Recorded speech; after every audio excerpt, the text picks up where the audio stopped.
જી sir.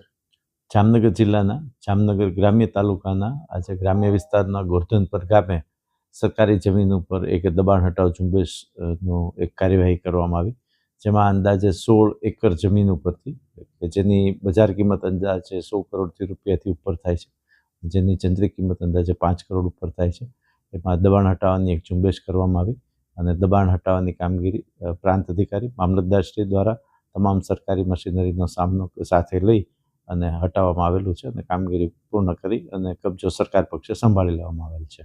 ખાસ કરીને આમાં કેટલા બાંધકામો હતા? આમાં ઘણા સમયથી બાંધકામો હતા અને રહેણાંકના અને વાણિજ્યના બાંધકામો પણ હતા, જેને દૂર કરી દેવામાં આવેલા છે.